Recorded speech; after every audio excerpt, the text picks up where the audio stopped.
যে এফআইআর 1 তারিখেই দায়ের হয়ে যাওয়ার কথা, সেই এফআইআর 5 দিন বাদে এসে 6 তারিখে দায়ের হচ্ছে।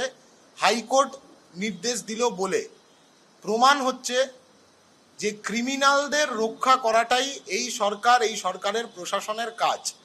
প্রশাসনিক ব্যর্থতা। একজন ছাত্রকে গাড়ি চাপা দিয়ে চলে যাচ্ছে ঠান্ডা মাথার ক্রিমিনাল ব্রাত্য বসু, আর সেই ক্রিমিনালকে রক্ষা করবার জন্য এফআইআর দায়ের করলো না পুলিশ। কোন রাজ্যে আছি আমরা?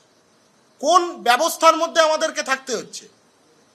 যে কোনো সাধারণ ঘটনায়, এই ঘটনা যে কোনো সাধারণ মানুষ ঘটালে দেনান তার বিরুদ্ধে স্বতঃপ্রণোদিতভাবে পুলিশের উচিত এফআইআর মামলা রুজু করা। 5 দিন পার হয়ে গেল, তারপরে এসে আজকে পুলিশ বাধ্য হলো এফআইআর লজ করতে।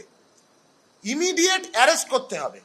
এই ঘটনার সঙ্গে যারা যারা যুক্ত, ক্রিমিনাল ব্রাত্য বসু এবং তার সঙ্গে আরও যে সমস্ত ক্রিমিনালরা ওনার সাথে ওই দিন যাদবপুর বিশ্ববিদ্যালয়ের ভেতর ঢুকেছিল, বিশ্ববিদ্যালয়ের ভেতরে অশান্তি পাকাতে, ছাত্র খুন করতে, এদের সকলকে ইমিডিয়েট অ্যারেস্ট করতে হবে।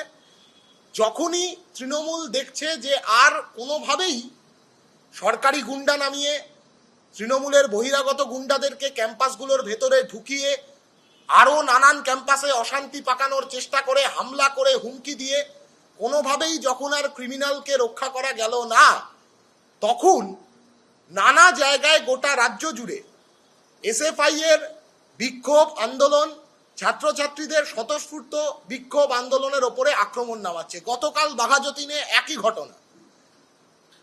গোটা রাজ্য জুড়ে তৃণমূল যেভাবে এই আক্রমণ নামাচ্ছে, এটা স্পষ্ট করে দেওয়া দরকার যে এর থেকেই বোঝা যাচ্ছে যে ক্রিমিনালদের রক্ষা করবার জন্য এই সরকারটা ফাংশন করছে।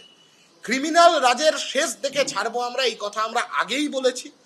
সব মিলিয়ে এমন একটা পরিবেশ পরিস্থিতি তৈরি হলো যেখানে তৃণমূলকে এই হুঁশিয়ারি আমরা দিয়ে রাখতে চাই যে কাউন্টার, যে অ্যাটাক শব্দটার বিপরীত শব্দ কিন্তু কাউন্টার অ্যাটাক। যত বেশি অ্যাটাক হবে গোটা রাজ্য জুড়ে ছাত্রছাত্রীদের স্বতঃস্ফূর্ত আন্দোলনের ওপরে, তত বেশি কাউন্টার অ্যাটাকের জন্য যেন তৃণমূলের এই ক্রিমিনালের শাসন তারা যেন প্রস্তুত থাকে। অলরেডি আজকে যখন আমরা এই প্রেস কনফারেন্স করছি, মেদিনীপুর কলেজ, যে মেদিনীপুর কলেজের মধ্যে ছাত্র ধর্মঘট 3রা মার্চ যখন ছাত্র ধর্মঘট সংগঠিত হচ্ছিল, আমাদের কমরেডরা তারা ছাত্র ধর্মঘট সংগঠিত করছিল কলেজের অভ্যন্তরে। ছাত্রছাত্রীরা, অভিভাবকরা, শিক্ষকরা, অধ্যাপকরা, তারা শিক্ষাকর্মীরা, তারা প্রত্যেকে স্বতঃস্ফূর্তভাবে ছাত্র ধর্মঘটে অংশগ্রহণ করছিল। সেই সময় বাইরে থেকে বহিরাগত গুন্ডা ঢুকিয়ে ব্যাপকভাবে মারধর করা হয়, ছাত্রীদেরকে মাটিতে ফেলে মারধর করা হয়। এখানে আমাদের সঙ্গে আছে সুচরিতা, আছে শাওলি, আছে আখি আছে। ওরা ওই দিন মেদিনীপুর কলেজের মধ্যে দাঁড়িয়ে এই আক্রমণকে প্রতিহত করেছিল। তারপরে পুলিশ ওখান থেকে তুলে নিয়ে চলে যায়। সকাল 9টার সময় সুচরিতাকে পুলিশ ওখান থেকে তুলে নিয়ে চলে গেল ওমেন্স থানা। রাত 2:30 পর্যন্ত থানার মধ্যে আটকে রেখে অকথ্য অত্যাচার, মারধর, গালিগালাজ, যৌন ইঙ্গিতপূর্ণ কুমন্তব্য, এই সমস্তটা ঘটেছে। এবং যার নেতৃত্বে ঘটেছে, যে ওসির নেতৃত্বে ঘটেছে, সেই ওসি পরবর্তীকালে উনি হাসপাতালে ভর্তি হয়ে নাটক করছেন। আমরা তো ভিডিও দেখিয়েছি। হাসপাতালের মধ্যে উনি ওনার কলিগদের সাথে হাসি ঠাট্টা করতে ব্যস্ত, এদিকে বাইরে বলে বেড়াচ্ছেন উনি নাকি আক্রান্ত হয়েছেন।